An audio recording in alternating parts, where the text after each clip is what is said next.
Микрофонду ач. Рахмат. Масалиев бүтүн Кыргызстан фракциясы. Бирок мен фракциянын жөнүндө эмес, биздин бир негизги мыйзамыбыз, регламент деген мыйзам бар да. Ошол жерде 10-чы беренесинде 1-чи пункту мындай жазылат. Парламенттик фракция, мындан ары фракция, тизме боюнча бир саясий партиядан шайланган жогорку кеңештин депутаттарынын бирикмеси деп айтылат да. Эгерде туура жолго барсак, биринчи жана биздин кесиптештерибиз айтып кетти го, көбөйүп кетти, 13төн көбөйүп кетти. Ушул дал келтириш керек. Азырынча кандай шайланган болсо ошондой фракция боло берсин. Ал эми кийин кызматташканда регламентти өзгөрткөндөн кийин каалаганча депутат кошулса туура болот да. Эгерде биз азыр баштап ушу туура эмес жолго салсак, калган ишибизде кыйшык болуп калат. Ушуну сизге жыйын алып баруучу катары айтып кетейин, ушул туура болмок да. Рахмат. Рахмат. Микрофон. Бүтүн Кыргызстан, Мадумаров. Барыңыздарды урматтуу кесиптештер, жумушка киришиңиздер менен куттуктайм. Элге баарыбыз убада берип келдик. Азыр ант бердик.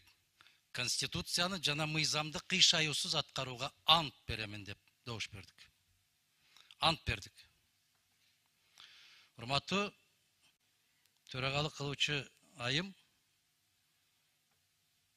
күчүндө турган регламент, а бул мыйзам 8-чи беренеде жазылып турат. Так, ачык, даана. 9-чу пунктты карасаңыз, катышып отурган депутаттар тарабынан ант берүү жол жобосу аяктагандан кийин биринчи жыйналыш жабылат. Болду, чекит. Эч кандай фракция аны жарыялаш, кандайдыр бир башка жолдорго түшүп кетүүгө мыйзам тыюу салып отурат. Азыр ант бердик, мыйзамды кыйшаюусуз аткарууга ант беребиз деп.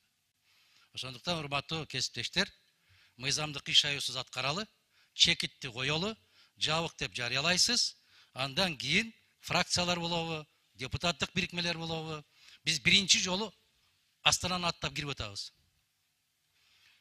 Шыпылдап кирип келип, сен бизге кир деп, соода сатыкты жүргүзө элекпиз. Эсибизге келели, чо дегенде, бисмилда деп биринчи кадам таштаганда, мыйзамга ылайык, конституцияга ылайык иш жүргүзөлү. Рахмат. Рахмат. Экинчи микрофон. Урматтуу депутаттар, угулатабы.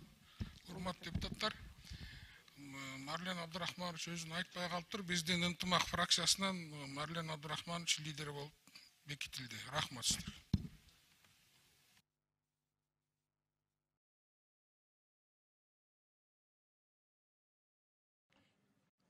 Биринчи микрофон. Урматтуу аппарат, мен бул жерде турганда мен сиздерге айткам. Башынан баштап эжени отургузуп, сөз берип, Борбор Душарин комиссия ант бүткөндөн кийин жабылат деп айткам сиздерге. Ошону туура алып барыш керек. Эми эл биринчи сессия ачылды.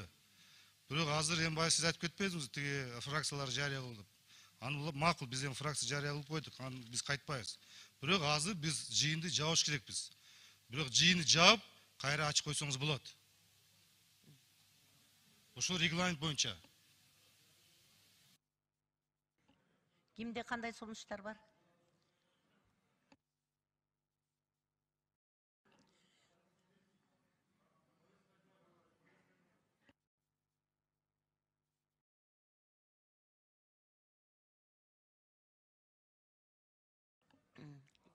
Биринчи микрофонду бер. Азымдай кыласыз. Азыр сиз жыйынды жабасыз. Жыйын жапкандан кийин кайра жыйын ачасыз. Каттоону жүргүзөсүз. Каттоо жүргөндөн кийин кворум болобу? Кворум болгондон кийин күн тартибин коебуз добушка. Күн тартибин добуш койгондон кийин анан баштап кетебиз дальше.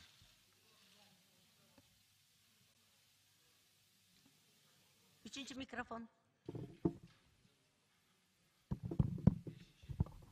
Рахмат, Рахмат. Манас округунан Дастан Жумабеков. Азыр Бакыт Эргешевич туура менин оюмду айтып кетти.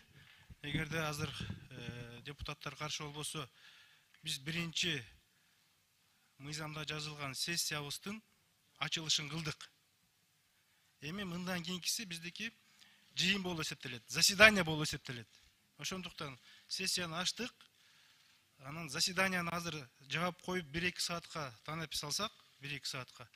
Анан кийин жыйыныбызды кайра улантсак, регламент жол берет. Анан депутат Масалиев айтып кетти, жанагы топ группалары боюнча конституцияда анан регламентте кандай жазылганын. Мен де кошулам, бирок 76 беренесинде конституцияда так жана так көрсөтүлүп атат. Ошол жерде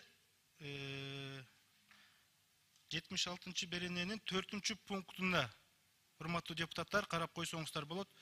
Жогорку кеңештин депутаттары фракцияларга жана депутаттык топторго бирге алыша алат. Демек, баш мыйзамыбыз конституция жооп берип аткандан кийин регламент буга каршы келбеш керек. Менин жеке оюм, регламент каршы келбеш керек. Эми биз мындан кийин жаңы регламентти жазып чыгабыз. Айрине бул 90 депутатка тийиштүү, жана андан мандаттуу депутаттарга тийиштүү регламент жазылып чыгат. Бирок конституцияда жазылып аткандан кийин Бакыт Эргешев ушуга таянып, азыр өзүнүн баяндамасын берди болуш керек. Мен кошуламын. Рахмат. Рахмат. 5-чи микрофон. Урматтуу коллегалар, бүтүн Кыргызстан Модумаров. Мына ушинтип боло берет деп келип ушул жерде отурабыз. Окуганыбызда, окубаганыбызда айтып боло берет. Эч нерсе болбойт. Саат 13:58. Бизде регламент мыйзам күчүнө ээ болуп аткандан кийин, урматтуу кесиптештер, анда мыйзамды өзгөрткүлө. Бул жерде айтпагыла, азыр регламентке кийин киргизип коебуз деп. Мына ушул кийин киргизип коебуз деген кесепетинен Кыргызстан ушундай болуп турат. Анда мына 8-чи берененин 9-чу пунктун жокко чыгаргыла. Андай болбойт. Могул жерде биринчи жолу бири-бири менен көрүшүп аткан депутаттар болуп атат. Мына 6-чы чакырылыштагы депутаттар ушул күнгө чейин созуп келдиңиздер. Мыйзамсыз созуп келдиңиздер. Мына азыр дагы ошол кылыкты баштап атасыңар. Боло берет. Болбойт. Мындан ары карай болбойт. Конституциядан кыйшайбастан кетебиз. Сунуш эмес, мыйзамдын долбоорун, мыйзамдын аткарылышын так жасашыбыз керек. Катышып олтурган депутаттар тарабынан ант берүү жол жобосу аныктагандан кийин биринчи жыйналыш жабылат. Бүттү. Чекит коюлуп турат. Жабасыз, жапкандан кийин азыр Алтынбек Турдубаевич айткандай шашпагыла. Танаписке чыгабыз. Баары бири-бири менен таанышат, табышат. Кээ бир депутаттар иш бөлмөлөрүнө кире элек. Себеп ачкычтарын бербей качып жүргөндөр бар. Иш бөлмөлөрүнө кирсин, жайгашсын, таанышсын, ким экен менен бирге олорду шашпай олтуруп кеңешсин дагы, андан кийин келсин. Себеп мыйзамдын талабы боюнча сизге азыр жазуу жүзүндө бериш керек булар. Рахмат. Фракцияда кимдер кирди, аны жазуу жүзүндө бериш керек. Фракциянын жыйынтыгын сизге кол коюп, чечим катары өткөрүш керек.